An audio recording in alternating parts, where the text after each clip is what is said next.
ভারত বিরোধিতা বাংলাদেশের যত বাড়বে, শেখ হাসিনার হাত তত শক্তিশালী হবে। আবারও বলছি, ভারত বিরোধিতা আমরা যত জোরদার করব, তত দ্রুত শেখ হাসিনা পুনর্বাসনের দিকে এগিয়ে আসবে। আমি এখানে কথা বলছি একজন বাংলাদেশী হিসেবে না, আন্তর্জাতিক একজন রাজনীতি বিশ্লেষক হিসাবে আজকে কথা বলবো। আমি কমরেড সামাদ, সভাপতি বাংলাদেশের কমিউনিস্ট পার্টি মার্ক্সবাদী। জয়েন বন্ধুরা, আমি দীপ আর আপনারা দেখছেন আপডেট ইন্ডিয়া। বন্ধুরা, ভিডিও শুরুর পূর্বে কমরেড দার্স কথাগুলো তো আপনারা শুনেই নিলেন, বুঝতে পারছেন দেশের পরিস্থিতি আজ কোথায় গিয়ে দাঁড়িয়েছে। দেখুন বন্ধুরা, ভিডিও শুরুর পূর্বে বলে দিই, ইসলাম আমাদের কখনো বন্ধু ছিল না আর কখনো হতেই পারে না। ইতিহাস থেকে শুরু করে বর্তমান দিনে সাক্ষী আছে এরা সবার শত্রু, আর এরা তারা নিজেরাই প্রমাণ করে দিয়েছে। ইতিহাস দেখিয়েছে, বর্তমানে দেখছি, ভবিষ্যতেও দেখব। এই ইসলাম পড়া গ্রহণকারী কোনো দেশ বলুন বা ব্যক্তি বলুন, এরা যেখানে আছে সেখানে কিন্তু অশান্তি রয়েছে। বিশেষ করে পাকিস্তানিক ইসলাম আর বাংলাদেশি ইসলাম, এই ইসলামের মেন উদ্দেশ্য সনাতন ধর্মী ব্যক্তিদের উচ্ছেদ করে দেওয়া। সেই জন্য ঘরের ভেতরে কি হচ্ছে সেটা আপনারা দেখতেই পাচ্ছেন। এতদিন পর্যন্ত বাংলাদেশের সোশ্যাল মিডিয়া হোক, বাংলাদেশের মিডিয়া হোক, বাংলাদেশের ইউটিউবার হোক, বাংলাদেশের ওভারঅল জায়গা থেকে এতদিন পর্যন্ত যে ভারত বিরোধিতা ছিল, ভারত বিদ্বেষী মনোভাব ছিল, ভারতকে নিয়ে কটূক্তি মন্তব্য ছিল, সবটাই ঠিক ছিল, মেনে নিয়েছিলাম। কিন্তু রিসেন্ট যে কর্মকাণ্ড করে দিয়েছে, সেই কর্মকাণ্ডটা সমগ্র ভারতবাসীকে জানানো উচিত। কেননা বন্ধুরা, বাংলাদেশের বাংলা ভাষা, বাংলা পোস্ট, বাংলা ভিডিওগুলো যারা তারা কন্টেন্ট ক্রিয়েটাররা তৈরি করে, সেগুলো শুধুমাত্র ওয়েস্ট বেঙ্গল পর্যন্ত সীমাবদ্ধ থাকে। কেননা বাংলা ভাষা বেশিরভাগ ভারতীয় বোঝেই না বেঙ্গলের বাইরে। তাই আমাদের উচিত এই সমস্ত ভিডিওগুলোকে বেশি বেশি করে শেয়ার করে বাংলাদেশের আসল চরিত্রটা কি সেটা বোঝানো। তবে খারাপ লাগছে আমার এটা ভেবে, ভারত সরকার বিশ্বের এত বড় একটা ক্ষমতাশালী দেশেও কেন কড়া থেকে কড়াতম অ্যাকশন নিচ্ছে না।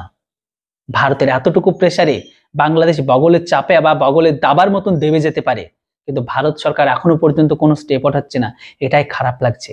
এতদিন পর্যন্ত ভারত কিনে যা বলেছিল সবটাই ঠিক ছিল, মেনে নিয়েছিলাম। কিন্তু রিসেন্ট ভারতের পতাকা কিনে বিভিন্ন কলেজ, বিভিন্ন মল, বিভিন্ন শপিং এর দোকানের সামনে যেভাবে আমাদের ভারতবাসী, সমগ্র ভারতবাসীকে অপমান করেছে, সেটা সত্যি এদের জঘন্যতম কাজ আর এদের নিচু মানসিকতার পরিচয় দিয়েছে, প্লাস এদের শিক্ষাগত যোগ্যতা। আমি কিন্তু এমনি এমনি বলি না এদের মাদ্রাসা ছাপ, কেননা একটি মাদ্রাসাতে কি শিক্ষা দেওয়া হয় সেটা আপনারা এরই জলজান্ত প্রমাণ। আপনি একজন ভিউয়ার্স হিসাবে আপনার আমাকে পছন্দ নাই হতে পারে, আপনার আমার কথাবার্তা নাও ভালো লাগতে পারে, আমার দেশকে আপনি পছন্দ নাই করতে পারেন, কেননা প্রত্যেকটা মানুষের আলাদা আলাদা থিঙ্কিং, আলাদা আলাদা ভাবনা চিন্তা, দৃষ্টিভঙ্গি দিয়ে বিচার করে। সেই হিসেবে আপনার দেশ, আপনার মানুষকে ভালো না লাগাটা স্বাভাবিক ব্যাপার, আপনি তার উপর ওপিনিয়ন রাখতে পারেন।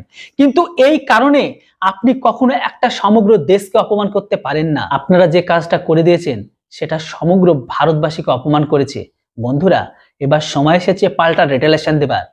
ওরা যেমন কাজটা করেছে এর থেকে বড় কাজটা করে দেখাতে হবে। কেননা তাদেরও তো বোঝা উচিত যে তাদের দেশের পতাকাকে যখন আমরা আমাদের টয়লেটের টিস্যু পেপার, আমাদের পা মোছার পাপোশ, আমাদের বাথরুম, আমাদের রাস্তাঘাটে তার উপরে পদদলিত করা হবে, কলেজ, বিভিন্ন জায়গায়, যে সমস্ত জায়গায় মানুষের ভিড়ভাট্টা বা জনতার প্রচুর প্রেসার থাকে, তার উপর যখন ওদের পতাকা থেকে শুরু করে দেশের ফ্ল্যাগকে যখন লাগিয়ে দেওয়া হবে, তখন তারা ফিলটা করতে পারবে। আর কেনই বা তারা এই কাজটা করে? বন্ধুরা, সেই নীতি ভুলে যান। আমরা কিন্তু আর চাই না গান্ধীজির নীতিকে, যে এক গালে চড় মারলে অপর গালটি পেতে দেব। যে যেমন করবে তার সাথে তেমনটাই করা উচিত। আপনি যদি ভারতীয় হয়ে থাকেন, বাংলাদেশিদের সাথেও সেইভাবেই করুন। কেননা এবার যদি আপনারা ভাবেন তারা তো অশিক্ষিত, তারা যেটা করেছে সেটা আমরা কেন করব, এই চিন্তা বাদ দিন। কেননা এই থিঙ্কিং এর জন্য ওরা কিন্তু এতদিন পর্যন্ত পেয়ে বসেছে। ওরা এতটুকু দেশেও যদি আমাদের সমগ্র দেশবাসীকে অপমান করতে পারে, তাহলে ভাবুন আমাদের এত বড় দেশে যদি আমরা সবাই মিলে এতটুকু করে পদক্ষেপ ওঠাই, তাহলে সেই দেশটার অবস্থা কি হবে। জানি আমার এই ভিডিও বানাতে অনেকের খারাপ লাগতে পারে, অনেকের পছন্দ নাও হতে পারে, কিন্তু এটা বলতে বাধ্য, এতদিন পর্যন্ত ঠিকঠাক ছিল, কিন্তু সমগ্র দেশবাসীকে অপমান করার অধিকার আপনার নেই। আপনাদের মিডিয়াগুলো, আপনাদের যে সমস্ত সাইটগুলোতে এই ভারত বিদ্বেষ মনোভাবকারী প্রভাব, ভারত বিদ্বেষকারী পোস্ট, ভারত বিদ্বেষমূলক ভিডিওগুলোকে বানানো হয়, তারা কিন্তু বেশি করে প্রমোট করছে। আমি জানি না ভারত সরকার কেন এখনো পর্যন্ত এই বিষয়ের উপর চুপ আছে। ভারতের এত ক্ষমতা হওয়ার পরেও ভারত কেন সেই দেশের সনাতন ধর্মী ব্যক্তি, এমনকি ভারতের যে এত বড় অপমান করা হলো সেটাকে নিয়ে কেন চুপ, কেন বড়সড় পদক্ষেপ ওঠাচ্ছে না? আমাদের সনাতনী ধর্মী জাগরণ মঞ্চ থেকে এর ওপর বিভিন্ন রকমের কিন্তু স্টেটমেন্ট দিয়ে আসছে। বন্ধুরা, সময় এসেছে সমস্ত হিন্দু এক হও, নিজেদের মেরুদণ্ডকে সোজা করে সময় এসেছে পাল্টা প্রত্যাঘাত করার। এরা যেমন করবে ঠিক তেমন ভাবে এদেরকে পাল্টা রিটালিয়েশন দিতে হবে। বন্ধুরা, কমরেডদা যেটা বলেছে সেটা কিন্তু 100% সত্য, যে শেখ হাসিনা বিরোধিতা আর ভারত বিরোধিতা করতে গিয়ে শেখ হাসিনা যে আবারও পুরনো প্ল্যাটফর্মে ফিরে আসবে, মানে ক্ষমতায় ফিরে আসার চান্সটা কিন্তু বেড়ে যাচ্ছে। ট্রাম্পের কথা মনে আছে, ট্রাম্প কি বলেছিল? তারপরে থেকে কিন্তু বাংলাদেশের ঘরের ভেতরে এই বিষয়গুলো ভীষণভাবে চর্চা হচ্ছে। যেটাই হোক, আপনাদের কি মনে হয় না বাংলাদেশকে সেম ভাবে পাল্টা রিটালিয়েশন দেওয়া আমাদের কর্তব্য অ্যাজ এ ভারতীয় হিসাবে? চলুন ভিডিওতে দেখে নি কমরেডটা কি বলছে। আমি কেন বললাম কথাটা আপনাদেরকে বলি। আরো একটা ঘটনা বলতেছি। দেখেন, ভারত বিরোধিতা করতে যাইয়া আমরা দেখলাম বুয়েটে এবং আরো কোন কোন জায়গায় ভারতীয় পতাকাকে পায়ের নিচে পাড়াইয়া পদদলিত করিয়া সেইটার ছবি তুলা ভিডিও করিয়া অনলাইনে ভাইরাল করা হয়েছে ভারতীয় পতাকা। আচ্ছা, সেই কারণে কিন্তু এর রিয়াক্ট হিসেবে ভারতে দেখেছেন বাংলাদেশ হাইকমিশনের সামনে বাংলাদেশের পতাকা পুরানো হয়েছে এবং সেখানে বিক্ষোভ মিছিল হয়েছে। এবার আসেন টু দা পয়েন্টে আমি বিশ্লেষণটা করে দিই। শেখ হাসিনাকে বাংলাদেশে মোদী সরকার সমর্থন দিয়েছিল, এটা ঠিক আছে, কিন্তু ভারত এই 5ই আগস্টের আগে বাংলাদেশে যে আন্দোলন হয়েছিল, যে ছাত্র আন্দোলন শুরু হয়েছিল, আমরা দেখেছি পশ্চিমবঙ্গে ভারতে কিন্তু এই ছাত্রদের সমর্থনে এবং বাংলাদেশের ছাত্রদের সমর্থনে শেখ হাসিনার বিরুদ্ধে বড় বড় মিছিল হয়েছে। কলকাতায় বিভিন্ন বিশ্ববিদ্যালয়ে বিভিন্ন স্থানে আমরা এটা দেখেছি। তাদের স্লোগানগুলো ছিল এরকম: ছি ছি হাসিনা, লজ্জায় বাঁচি না। অর্থাৎ শেখ হাসিনাকে দিয়ে ভারতের মোদী সরকার সমর্থন দিছিল, তাই বলে যে ভারতের 140 কোটি মানুষ সবাই সমর্থন দিয়েছিল, এটা কিন্তু সঠিক নয়। সেইখানে মোদির এন্টি যারা ছিল, সেখানে আমি কারণ নাম উল্লেখ করে বলতে চাই না, এটা যেহেতু আপনারা সবাই দেখেছেন যে ভারতের যে মোদি বিরোধী যে সেন্টিমেন্ট বা দল বা জোট যারা ছিল, এবং ভারতের অসংখ্য সাধারণ নাগরিকও কিন্তু শেখ হাসিনার পক্ষে ছিল না। তারা কিন্তু এদেশের গণতন্ত্র পক্ষে ছিল তারা, এবং শেখ হাসিনা যে একটা অন্যায় করতেছে বাংলাদেশে, এটা তারা বলতে দ্বিধা করে নাই। যে শেখ হাসিনা যে বিগত 10 বছরে 14 নির্বাচন, 18 নির্বাচন, 24 নির্বাচন, যে আমি ডামি নির্বাচন বা রাতের নির্বাচন, বাংলাদেশের জনগণের ভোটাধিকার হরণ, এই যত কিছু হয়েছে, গুণ খুন সন্ত্রাস বা অবিচার, ভারতের 140 কোটি জনগণ কিন্তু শেখ হাসিনাকে সমর্থন দেয় নাই। শেখ হাসিনাকে সমর্থন দিয়েছিল বিজেপি, নরেন্দ্র মোদী সরকার।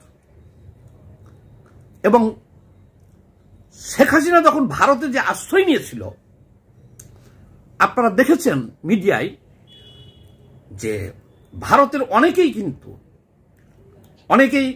অনেক বিধায়ক পর্যন্ত প্রশ্ন তুলেছিল যে শেখ হাসিনা কিসের ভিত্তিতে আমাদের বাংলাদেশে তাকে ভারতে আশ্রয় দেওয়া হলো, এবং একটা জনমত গঠন হয়েছিল।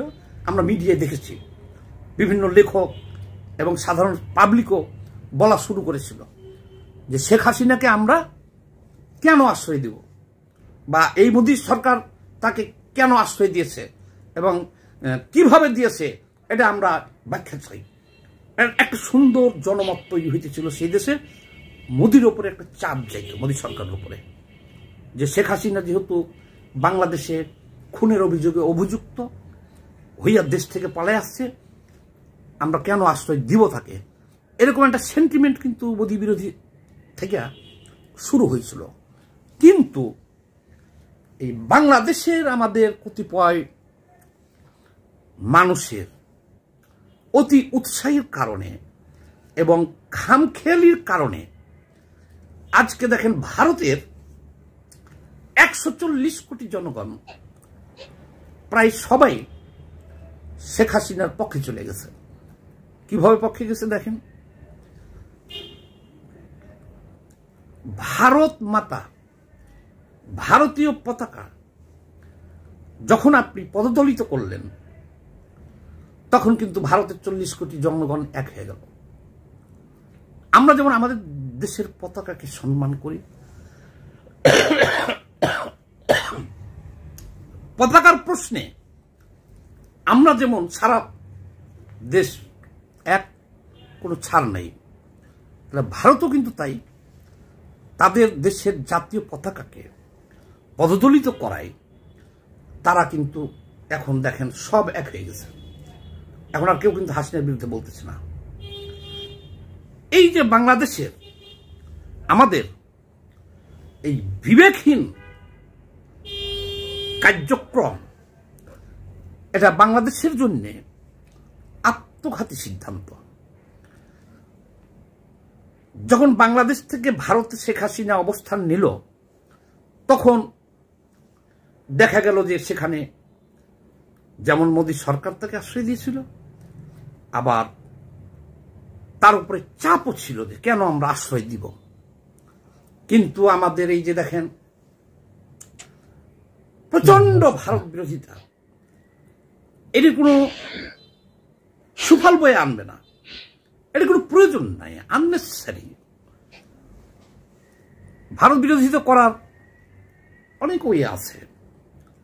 ভারতের সাথে আমাদের ন্যায্য হিস্সা আদায় করতে হবে। কিভাবে আদায় করতে হবে? ভারতের সাথে যে সমস্ত চুক্তি আছে, সেই সব চুক্তিগুলোতে এখন এটা বিশ্লেষণ করতে হবে যে কোনটাতে আমাদের স্বার্থ আছে আর কোনটা ভারতের স্বার্থ রক্ষা করছে। প্রয়োজন বোধে সেই সব চুক্তি যেগুলো আমাদের দেশের জন্য ক্ষতি, এগুলো বাতিল করা যেতে পারে। ভারতের কাছে পানির ন্যায্য হিস্সার জন্য এখন দেন দরবার করা যেতে পারে, দাবি করা যেতে পারে। দ্বিপাক্ষিক ব্যবসা বাণিজ্য এগুলো ব্যাপারে কূটনৈতিকভাবে সমাধান করা যেতে পারে। কিন্তু এখন যা হচ্ছে দেশে, যে এই প্রথম আলোর সামনে যে একটা গরু জবাই করে দিলাম, ওই দিল্লি স্টারকে দিল্লি স্টার বানিয়ে দিলাম, এই যাকে দেখতেছি তাকেই বলতেছি যে এটা ভারতের দালাল, যেখানে সেখানে স্লোগান চলতেছে দিল্লি না ঢাকা, দিল্লি না ঢাকা।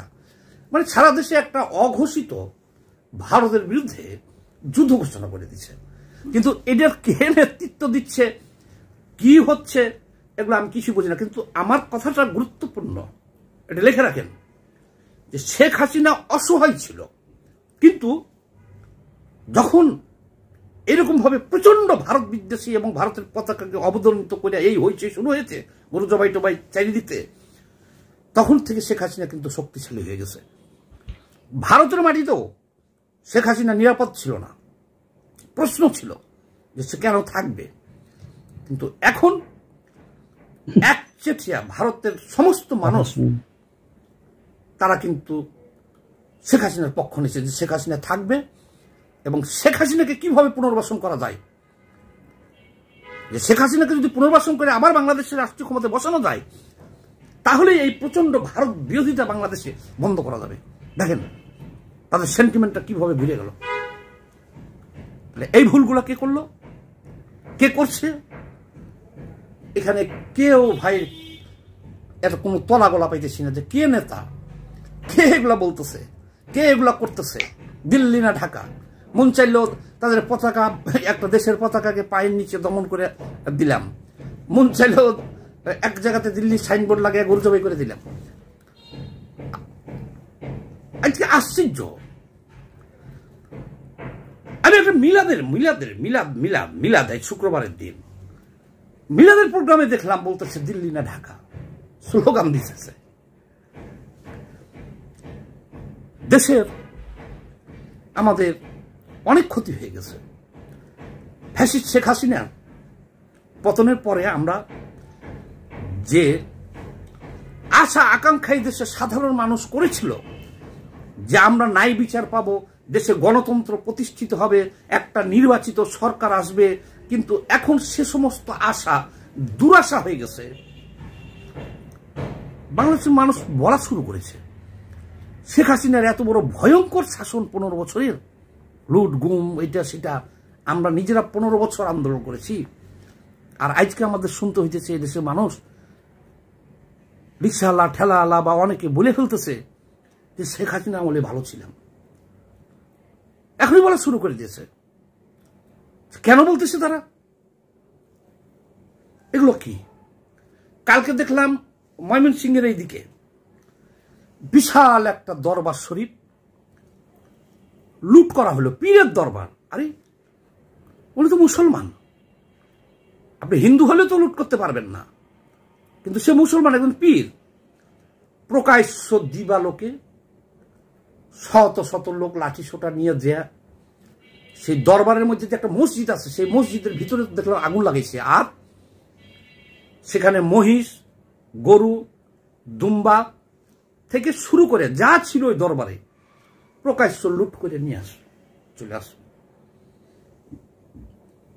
এই যে বিশৃঙ্খলা সারা দেশে, আপনারা দেখছেন ছাত্রদের মারামারি, ছাত্ররা এক কলেজের ছাত্ররা আলাদা কলেজে লুট করতেছে, আমরা দেখতেছি হানাহানি দেখতেছি চারিদিকে। আবার মাজার ভাঙ্গা থেকে শুরু করে মন্দির ভাঙ্গা, মাজার ভাঙ্গা, এগুলো তো এক ঝাটকা গেছে। এখন আবার নতুন করে শুরু হয়েছে, কালকে ওই পীরের দরবারটা এরকম ভাবে লুটপাট করে নেওয়া হয়েছে। বেহিসাবি কার্যকলাপ করার কারণে দ্রুতই দেখেন পরিস্থিতি শেখ হাসিনার অনুকূলে চলে যেতেছে। অথচ এগুলো ইন্ডিভিজুয়ালি বলছে সারা বাংলাদেশে।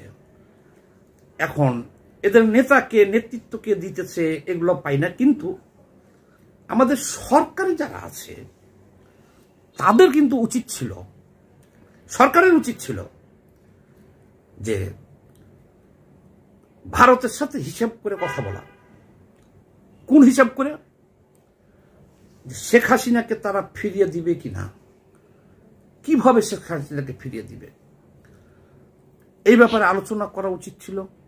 জনগণ এই রাস্তায় এলোমেলো ভাবে যে পাবলিক যা বলল, কিন্তু সরকারের গুরুত্বপূর্ণ ক্যাবিনেটে যারা আছে, উপদেষ্টা, তারাও দায়িত্বহীনতার পরিচয় দিছে।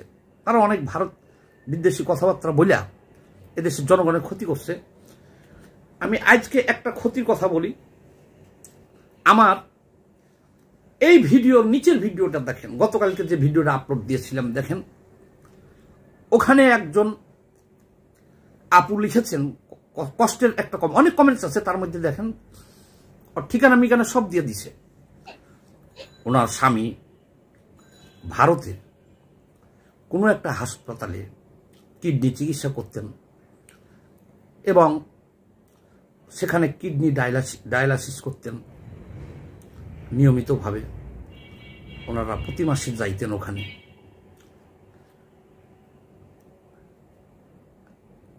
গত 2 মাস যাবত তারা ওখানে আর যেতে পারে নাই, কারণ ভারত থেকে সমস্ত ভিসা বন্ধ করে দিয়েছে। উনি দেখেন কমেন্টসে লিখেছে যে ভাইয়া, আমার স্বামীটা গত পরশুদিনকে বিনা চিকিৎসায় মারা গেছে। এরকম অসংখ্য মানুষ যারা ভারতের ট্রিটমেন্ট, কেউ 70% হয়েছে, কেউ 50% হয়েছে, কেউ একবার দেখিয়ে আসছে, তারা কিন্তু যাইতে পারতেছে না। তারা এইরকম মৃত্যু মুখে পতিত হইতেছে। এই তো দেখালাম একটা, এটা বিবেককে নাড়া দেয় মানুষের। আর আরো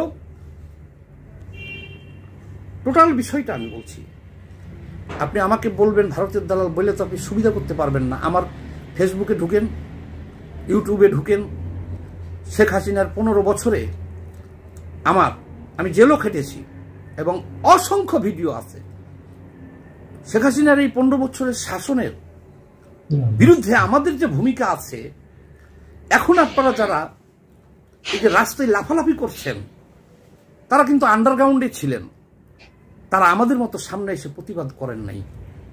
কাজে আমাদেরকে ভারতের দালাল বলে আবার ট্যাগ দেয়া সুবিধা করতে পারবেন না। কিন্তু আমরা সবসময় দেশের চিন্তা করি।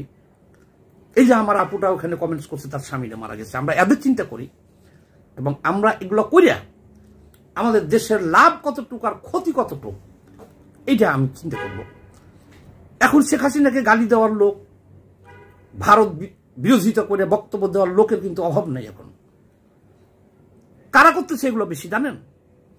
শেখ হাসিনার 15 বছরের শাসন আমলে এলা হয় নিরাপদ দূরত্বে ছিল, আর না হলে ডুব মেরেছিল, না হলে শেখ হাসিনার থেকে সুবিধাবাদী ছিল। তারাই এখন সামনে চলে আসছে সব। কারণ এখন এগুলো বললে বাহবা দেওয়ার লোকের কোনো অভাব নাই।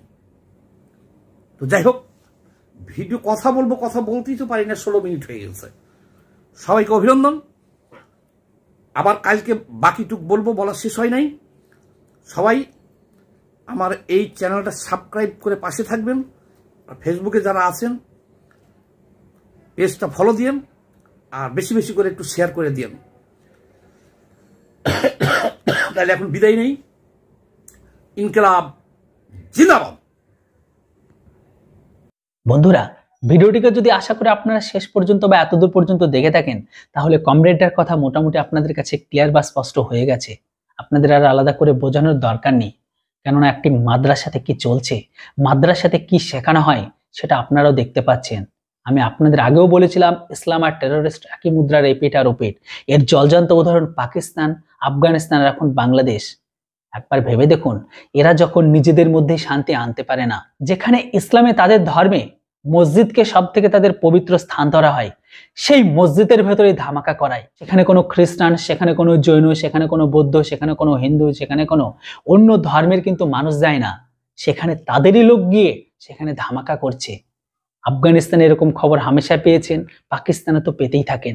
বুঝতে পেরেছেন এরা কেন বিশ্বাসের যোগ্য নয়? বর্তমান থেকে শুরু করে ইতিহাস থেকে শুরু করে ভবিষ্যৎ আমরা দেখতে পাবো এরা যেখানেই রয়েছে সেখানেই অশান্তি।